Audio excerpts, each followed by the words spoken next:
পিট ক্লাংমেশানা এই সত্যিটা social media থেকে জানার পর নাম খুব হার্ট হয়। ও পিটকে বলে, আমাকে মিথ্যা কথা কেন বললে, আমার ফিলিংসকে কেন হার্ট করলে। পিট বলে, সরি, আমি শুধু জাস্ট তোমার মন জয় করার জন্য এইসব কিছু করেছি, ভেবেছিলাম আমার ভালোবাসাই যথেষ্ট হবে। সো এদের দুজনের মধ্যে একটু আর্গিউ হয় আর নাম পিটের সাথে ব্রেকআপ করে নেয়। এরপর নাম পুরো ঘটনা নুবডাওকে বলে। নুবডাও ওর ফ্রেন্ডকে কমফোর্ট করে আর সাথে বলে, আমি তোমাকে কারোর থেকে কষ্ট পেতে দেব না। অন্যদিকে অফিস মিটিং এ ক্যারোলিনের ওপর প্রোডাক্ট ডিসপ্লে সাজানোর সমস্ত কোঅর্ডিনেশন সাথে প্রোডাক্টস অ্যাকাউন্টিং সিস্টেমের পুরো দায়িত্ব ওর ওপর দেওয়া হয়। আর এই কাজগুলো ওর আগে নুবডাও করতো। আর ও যখন মিটিং থেকে বারোয়, আমরা ওর ফেস থেকে বুঝতে পারছি ও কিছুতে একটা প্ল্যান করছে। নেক্সট সিনে কিম আর ওর বাকি টিম মেম্বার্সরা যখন কাজের রিলেটেড কথা বলছিল, ওই সময় ক্যারোলিন আসে। কিম ক্যারোলিনকে জানায় ওরা যেই প্রজেক্টে কাজ করছিল ওই প্রজেক্টের ইনচার্জ কিম আর হতে পারবে না, তাই ওরা প্রজেক্টটা অন্য কারোর হাতে হ্যান্ড ওভার দিয়ে দেবে। এটা শুনে ক্যারোলিন একটু আপসেট হয়। ও বলে, তোমরা নুবডাওর সাথে কাজ করতে বেশি পছন্দ করো না। ওই সময় ওখানে নুবডাও চলে আসে। নুবডাও বলে, তোমাদের কথা হয়েছে, আমি কি কিমকে নিয়ে যেতে পারি? এরপর কিম আর নুবডাও পার্কিং এরিয়াতে আসে। নুবডাও বিশাল রেগেছিল। ও কিমকে উল্টো পাল্টা কথা শোনাতে থাকে। কিমও কিছু এক্সপ্লেন করার চেষ্টা করে, বাট নুবডাও ওর একটা কথা শোনে না। কিম নুবডাওকে বলে, নাম এখন কেমন আছে? নুবডাও বলে, নাম অলরেডি পিটকে ভালোবেসে ফেলেছে, তোমার কি মনে হয় ওর কেমন থাকা দরকার? তুমি কখনোই বুঝবে না। কিম নুবডাওকে অনেক করে সরি বলে, সাথে ওকে বোঝানোর চেষ্টা করে যে এতে আমার কোনো দোষ নেই, পিট বলেছিল সবকিছু হ্যান্ডেল করে নেবে। বাট নুবডাও ওর কোনো কথা বিশ্বাস করে না, কিছু বোঝে না আর ওখান থেকে রাগ দেখিয়ে চলে যায়। কিছুক্ষণের মধ্যে কিমের কাছে পয় আর অ্যালেস চলে আসে আর এই পুরো সিচুয়েশনটা পিছন থেকে ক্যারোলিনও দেখে। এরপর অ্যালেস আর পয় কিমকে সোশ্যাল মিডিয়ার পোস্টটা দেখায়। ওরা ভাবছিল কিমের ফোন কি কেউ হ্যাক করেছে, কারণ এই পুরো কনভারসেশনটা কিম আর পিটের মধ্যে হয়েছে, তাই অন্য কেউ কিভাবে ওদের ভয়েস রেকর্ডিং পেল। অন্যদিকে নুবডাও অফসেট ছিল, তাই ট্যান ওকে বলে, যা হয়েছে সবকিছু ভুলে যাও। দেন নুবডাও ডিসাইড করে ও এবার থেকে এইসব কিছু আর ভাববে না, কাজের ওপরই ফোকাস করবে। এরপর ট্যান আর ওর বাকি টিম সবাই নুবডাওকে চেয়ার আপ করে। ইভিনিং টাইমে ট্যান নুবডাওকে বাড়িতে ড্রপ করে। ওই সময় কিম ওর সাথে কথা বলতে আসে, কিন্তু নুবডাও ওকে পুরো ইগনোর করে বাড়ির ভিতরে চলে যায়। এরপর ট্যান কিমকে নিয়ে একটা বারে আসে। ওরা এখানে অনেক ড্রিঙ্ক করে। ট্যান কিমকে জিজ্ঞাসা করে, তোমার বয়স কত? কিম বলে, আমার মুখ দেখে কি মনে হয়? অফকোর্স আমি তোমার থেকে ছোট, কিন্তু আমি ম্যাচিওর, যে কোনো ব্যাপারে তুমি আমার সাথে ডিসকাস করতে পারো আঙ্কেল। সো কিম ট্যানকে আঙ্কেল বলে ডাকে। ট্যান ওকে রিপ্লাই করে, তুমি নুবডাওর কাজ নিয়ে চিন্তা করো না, অন্য কোনো ব্যাপারে চিন্তা করো, এক্সাম্পল নুবডাওকে আর হার্ট না করার ব্যাপারে। কিম বলে, নুবডাও সবকিছু জেনে গেছে আর ও একদিন ঠিক রিয়েলাইজ করবে যে আমি কোনো মিথ্যা কথা বলিনি। এরপর ট্যান ওকে বলে, আমি ওর ফ্রেন্ড, ভেবেছিলাম নিজের লাইন কখনো ক্রস করব না, কিন্তু তোমার আসার জন্য আমি বুঝেছি আমার আসল ফিলিংস কি, তাই আমি তোমাকে থ্যাঙ্কস বলতে চাই। এরা দুজনেই আসলে নুবডাওকে পছন্দ করে। এরপর এদের দুজনের মধ্যে কি কত বেশি ড্রিঙ্ক করতে পারে কম্পিটিশন হয়। অন্যদিকে পিট নামকে ওর অফিসে নিয়ে আসে। ও যা কাজ করে সেটা ওকে জানায়, সাথে বলে, আমার লাইফে সকালে জাস্ট কাজে আসা, কাজের পর বন্ধুদের সাথে হ্যাং আউট করা আর মাসের শেষে স্যালারি নেওয়া, ব্যাস এই কটাই জিনিস ছিল আমার লাইফে। কিন্তু তুমি আসার পর থেকে আমার লাইফ পুরো চেঞ্জ হয়ে গেছে, আমি আরো বেশি হ্যাপি থাকতে শুরু করেছি। আর এত সব কথা শুনে নামের চোখেও জল চলে আসে। এরপর পিট ওর মিথ্যা কথা বলার জন্য সোশ্যাল মিডিয়াতে সবাইকে সরি বলে। এরপর নাম নুবডাওর সাথে দেখা করে। নুবডাওকে বলে, আমি শুধু ক্লাংমেশের আর্টকে পছন্দ করতাম, কিন্তু কিমকে না। আর পিটই ছিল যে সবসময় আমার পাশে ছিল, আমাকে সবসময় হ্যাপি রাখতো, তাই আমি পিটকে ক্ষমা করে দেবো ভেবেছি। নুবডাও নামের জন্য হ্যাপি ছিল।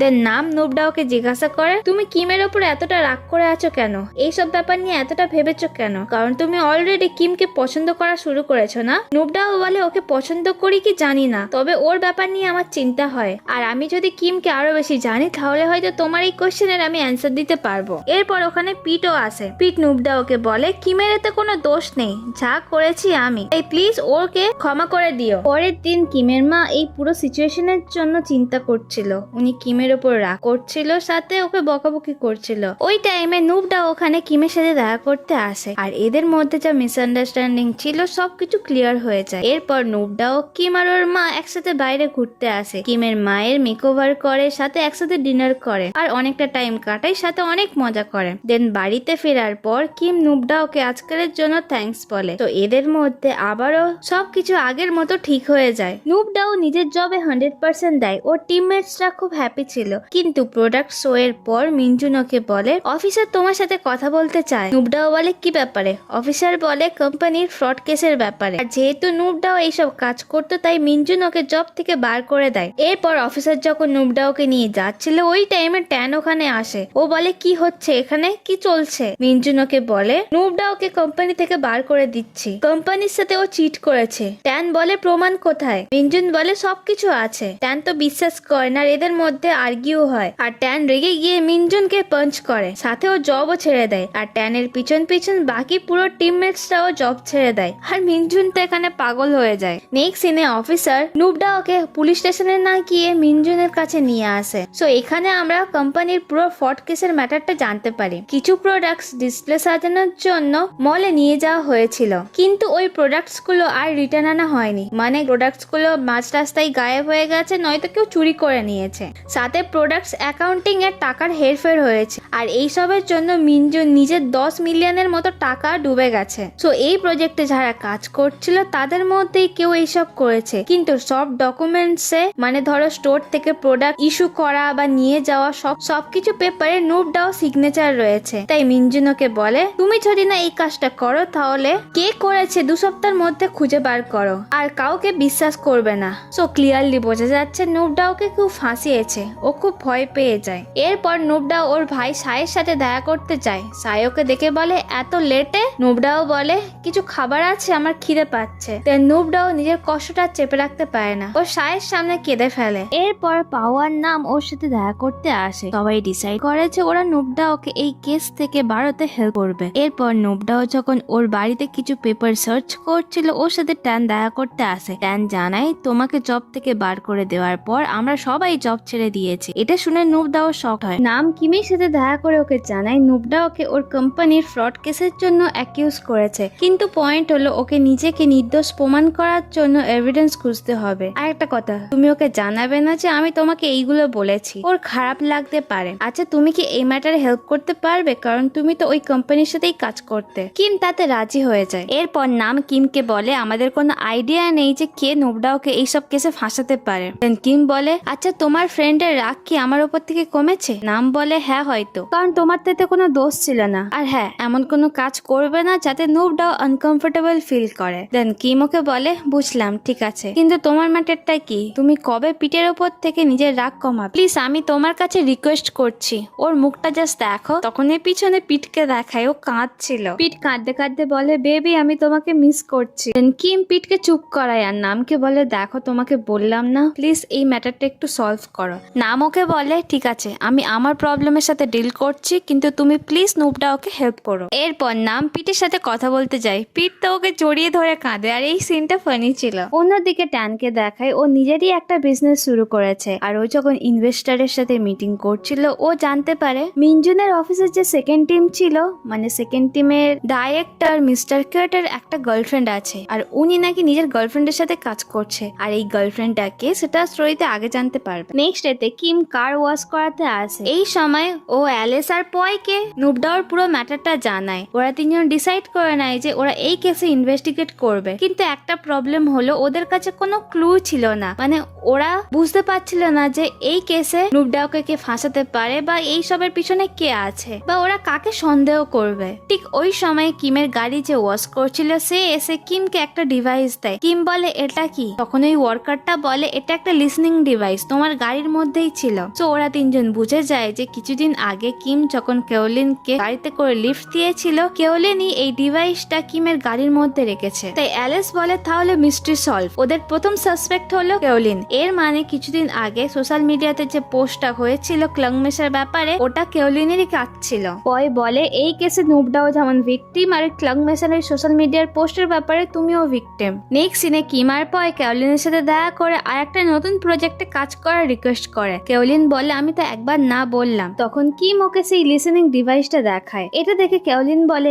আমাদের কোম্পানি এইসব প্রোডাক্ট সেল করে না। ওকে ক্লিয়ারলি জিজ্ঞাসা করে এই ডিভাইসটা তুমি কোথা থেকে কিনেছো। কেওলিন ওকে কোনো সোজা অ্যান্সার দেয় না, ওকে বলে মিনজুন যদি জানতে পারে ওদের এমপ্লয়ীদের তুমি এইভাবে ডিস্টার্ব করছো তাহলে তুমি প্রবলেমে পড়তে পারো, আর তুমি যদি চিটারের ফ্রেন্ড হয়ে এখানে আসো তাহলে তুমি আরো প্রবলেমে পড়তে পারো। এরপর কেওলিন ওখান থেকে চলে যায়। নেক্সট সিনে নুবডা ও জেনি নামে ওরই একটা কলিগের সাথে দেখা করতে যায়। ওর কেসের ম্যাটারে যখন হেল্পের কথা বলে জেনি তেমন ভাবে কোনো রেসপন্স করে না। এরপর ও যখন মিনজুনের অফিসে যায় সিকিউরিটি ওকে ঢুকতে দেয় না, তখনই কিম ওকে কল করে বলে তোমার প্রমিস কি মনে আছে? আসলে লাস্ট টাইম নুবডা ও কিমের মাকে প্রমিস করেছিল যে নেক্সট টাইম আমি তোমাকে নিজের হাতের বানানো খাবার খাওয়াবো। তাই নুবডা ও কিমের মায়ের জন্য অনেক টেস্টি খাবার বানিয়ে নিয়ে এসেছে। আর আজকের ডিনারের জন্য কিম আর ওর মা খুব ভালোভাবে ড্রেস আপ করেছিল। কিমের মা নুবডা ওকে বলে থ্যাংক ইউ তোমার প্রমিস ভুলে না যাওয়ার জন্য। নুবডাও বলে আমি কি করে ভুলতাম, আমি তোমাকে প্রমিস করেছি তো আমাকে তো রাখতেই হতো। তেন ও বলে কিন্তু আন্টি তুমি তোমার প্রমিস ভুলবে না, কাল সকাল 11টার সময় আমি তোমার সাথে হসপিটালে যাব। কিমের মা রাজি হয়ে যায়। সো এরা তিনজনেই খুব হ্যাপি ছিল আর হ্যাপি মুডের সাথে ডিনার এনজয় করে। ডিনারের পর কিমের মা কিমকে বলে নুবডাওকে বাড়িতে ছেড়ে দিয়ে আসবেন। কিমের মা চলে যাওয়ার পর কিম নুবডাওকে বলে আর কিছুক্ষণ এখানে থাকো। এরপর ওরা দুজন ডিনার টেবিলে বসে। নুবডাও ওরই বানানো একটা খাবার টেস্ট করছিল। কিম বলে আমাকে খাইয়ে দাও। নুবডাও বলে তুমি নিজের হাতে খাও না। তখন কিম বলে আমার হাত নোংরা। দেন নুবডাও ওর গালে দেয়। সাথে মজা করে নুবডাও কিমের গালে অনেক বেশি খাবার ঢুকিয়ে দেয়। আর এখানে কিমের মুখ তো দেখার মতো ছিল। দেন নুবডাও কিমকে বলে অনেকটা লেট হয়েছে, এবার আমাকে বাড়িতে যাওয়া দরকার, আর এছাড়াও কিছু জিনিস আমাকে ভাবতে হবে। দেন নুবডাও যখন কিমের বাড়ি থেকে চলে যাচ্ছিল কিম ওকে বলে তুমি খেলবে আমার সাথে, এতে তোমার স্ট্রেস ফ্রি হবে। এরপর ওরা দুজন কিমের আর্ট রুমে আসে। ড্রেস চেঞ্জ করার পর দুজনে একসাথে পেন্টিং করা স্টার্ট করে। আর এই সিনটা খুবই রোমান্টিক ছিল। ওরা একে অপরকে রং মাখায় অনেকটা মজা করে, কিন্তু একটা সময় নুবডাও চোখে জল চলে আসে। কিম ওকে চিয়ার আপ করে, ওকে বলে তুমি স্ট্রং, আর যা কিছু হয়েছে সবকিছু ঠিক হয়ে যাবে। দেন নুবডাও কিমের ভেসলেটটা নোটিস করে যেটা ও কিমকে স্কুল লাইফে দিয়েছিল। নুবডাও বলে তুমি এখনো এটা পরে আছো? কিম ওকে রিপ্লাই করে আমি জাস্ট চাই আমাদের প্রমিসের কথা তোমার মনে থাকুক। আর স্কুল লাইফে নুবডাও কিমকে এই ভেসলেট পরানোর সময় ওকে বলেছিল এই ভেসলেটটা ভালোভাবে রেখে দিও, এটা একটা প্রমিস। কিম বলে কি প্রমিস? নুবডাও বলে প্রমিসটা হলো সবসময় আমরা একে অপরের খুবই খেয়াল রাখবো। স্কুল লাইফের কথা মনে করে নুবডাও হেসে ফেলে। আর কিম ওকে বলে তোমাকে কান্না শুট করে না। এরপর কিম নুবডাওকে কিস করে আর এদের মধ্যে একটা ম্যাজিক্যাল মোমেন্ট ক্রিয়েট হয়। সো এতক্ষণ রোম্যান্স করার পর ফাইনালি কিম নুবডাওকে বাড়িতে ছাড়তে যায়। পরের দিন সকালে নুবডাও কিমের মাকে নিয়ে হসপিটালে আসে। কিমের মা ডক্টর চেক আপ করে যখন রুম থেকে বাড়াচ্ছিল রিসেপশনে একটা মেয়েকে দেখে ওর দিকে দৌড়ে যায়। তাই নুবডাও ওনার পিছনে আসে। নুবডাও জিজ্ঞাসা করে কে ছিল ওটা? কিমের মা বলে আমার চেনা কেউ। এরপর উনি জিজ্ঞাসা করে কিম কোথায়? নুবডাও বলে কিম তো মিটিং এ বিজি রয়েছে। অন্যদিকে কিম আর ওর বাকি টিম সবাই কেওলিনের ওপর নজর রাখে, ওকে ফলো করে। কেওলিনের সাথে একটা লোক ছিল, বাট এরা জানতো না যে এই লোকটা কে। এই লোকটা আসলে ট্যানের টিমেরই একটা মেম্বার যে জব ছাড়েনি। নেক্সট সিনে ট্যান ওই লোকটার বাড়িতে ওর সাথে দেখা করতে আসে। ওদের কথাতে আমরা জানতে পারি ট্যান আর ওর বাকি টিম জব ছাড়ার পর ওই মেম্বারটা মিস্টার কেটের টিমের সাথে জয়েন করেছে। নেক্সট সিনে নুবডাও কিমের মার সাথে কিমের বাড়িতে ছিল। নুবডাও বলে কিম আসার পর আমি এখান থেকে চলে যাব। দেন ও পিছন ফিরে দেখে হসপিটালে যে মেয়েটা কিমের মাকে দেখে পালিয়ে ছিল ওই মেয়েটাই কিমের মার সাথে দেখা করতে আসে। এরপর ওই মেয়েটা আর কিমের মা কিছু আলাদা কথা বলে। নুবডাও ততক্ষণ বাইরে ওয়েট করছিল। এই মেয়েটার নাম ছিল মিনা বাইরে আসতে নুবডাও ওকে বলে তোমার হাতে লেগেছে মনে হয়, আমি কি তোমার ব্যান্ডেড করে দেবো? এরপর নুবডাও মিনার হাতে ব্যান্ডেড লাগিয়ে দেয়। মিনা নুবডাওকে জিজ্ঞাসা করে তুমি কি কিমের নতুন গার্লফ্রেন্ড? নুবডাও বলে না। দেন মিনা বলে আমি কিমের এক্স। ওই সময় কিম ওখানে আসে। কিম নুবডাওকে দেখে হ্যাপি ছিল। এরপর ও যখন সামনে আসে ও দেখে মিনাও ওখানে বসে আছে। আর মিনা কিমকে দেখেই সঙ্গে সঙ্গে ওর কাছে গিয়ে ওকে হক করে। তো এইটুকু তো জানা গেছে যে মিনা কিমের এক্স গার্লফ্রেন্ড, বাট ওদের মধ্যে ব্রেকআপ কেন হয়েছিল তারপরে কি হয়েছে সেইটুকু হয়তো আমরা পরে জানতে পারবো। সো ড্রামা লাভার্স এখানে এই এপিসোডের এক্সপ্লেনেশনটা শেষ করছি। আই হোপ তোমাদের এক্সপ্লেনেশন ভালো লাগছে। তো দেখা হচ্ছে নেক্সট ভিডিওতে। Till then tata.